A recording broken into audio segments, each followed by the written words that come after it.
तो दोस्तों, आज की हमारी कहानी है राजा और उसकी 7 बेटियों की। बहुत समय पहले की बात है। किसी नगर में एक राजा रहता था। उस राजा की 7 बेटियां थीं। उस राजा के राज्य में प्रजा बहुत सुखी थी। उसके राज्य में प्रजा को कोई तकलीफ नहीं थी।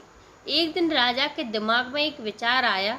राजा ने अपनी 7 बेटियों को बुलाया और अपनी सभी बेटियों से पूछा, ये बताओ, तुम लोग किसका दिया खाती हो? राजा की 6 बेटियों ने उत्तर दिया कि पिताजी, हम सब आपका दिया खाती हैं और आपका दिया ही पहनती हैं। राजा की 7वीं बेटी, जो कि सबसे छोटी थी, उसने अपने पिता से कहा कि पिताजी, मैं तो भगवान का दिया खाती हूँ।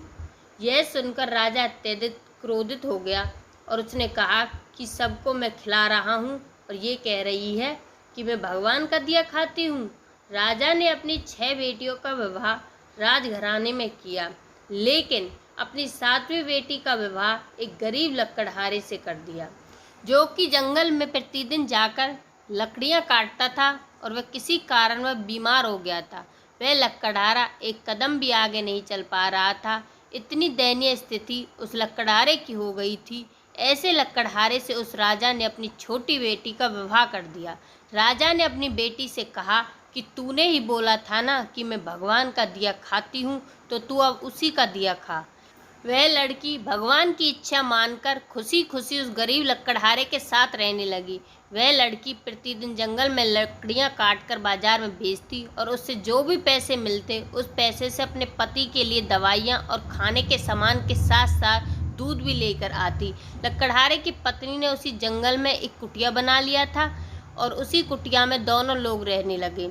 लकड़हारे की पत्नी बहुत दयावान थी। उसी कुटिया के बगल में एक नाग का जोड़ा रहता था। लकड़हारे की पत्नी सुबह एक कटोरे में दूध लेकर वहां नाग के बिल के पास रख देती। वह नाग प्रतिदिन दूध पीता। वह नाग कोई मामूली नाग नहीं था, बल्कि इच्छाधारी सांप था। एक दिन उस नाग ने सोचा कि यह लड़की तो बहुत दयालु है तथा गरीब है, क्यों न इसकी मदद कर दी जाए। एक दिन उस नाग ने लकड़हारे की पत्नी के स्वप्न में आकर कहा कि बेटी, जिस स्थान पर तुम दूध का कटोरा रखती हो, वहां पर तुम गड्ढा खोदना। तुम्हें बहुत सारी संपत्ति मिलेगी। उस संपत्ति से तुम सबका भला करना, लेकिन एक बात का ध्यान रखना कि कोई भी व्यक्ति तुम्हारे द्वार से भूखा न जाने पाए। लकड़हारे की पत्नी सुबह उठी और जिस स्थान पर नाग का जोड़ा रहता था, वहां पर उसने खोदना शुरू किया। उसकी पूरी तकदीर बदल गई। उसे इतना ज़्यादा सोना मिल गया कि उस धन से उसने एक महल बनवाया। उसने पूरा एक नगर ही बसा लिया। वह प्रतिदिन भूखों को भोजन करवाती थी। उसका पति भी अब पूरी तरह से स्वस्थ हो चुका था। एक दिन लकड़हारे की पत्नी सबको भोजन करवा रही थी। तब उसने देखा कि लाइन में सबसे पीछे उसका पिता और उसकी 6 बहनें भी लगी हुई थी। उसने सबको पहचान लिया और अपने पिता से पूछने लगी कि पिताजी, आपकी ऐसी हालत कैसे हो गई?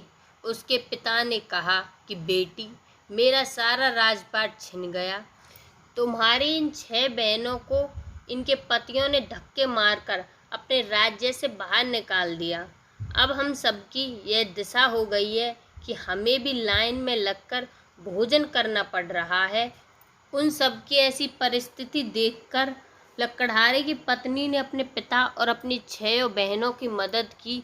तब उसने अपने पिता से कहा कि देखा पिताजी, मैंने कहा था ना कि हम सब भगवान का दिया खाते हैं।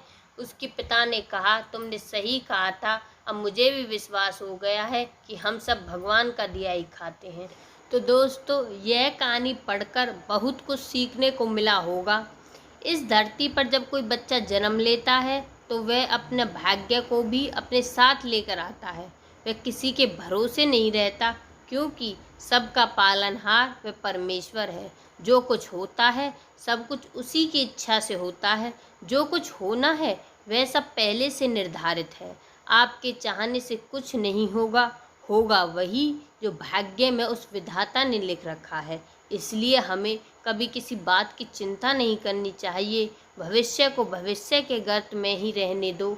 जो वर्तमान में हो रहा है उसे देखो, लेकिन इसका मतलब ये नहीं कि कि हम अपना कर्म करना छोड़ दें। ऐसा बिल्कुल भी नहीं करना है। अपना कर्म करते जाओ, उसके बाद जो कुछ होगा वह देखा जाएगा। तो आपको यह वीडियो कैसी लगी हमें कमेंट में ज़रूर बताएं। अच्छी लगी हो तो वीडियो को लाइक एंड चैनल को सब्सक्राइब करें। Thank you.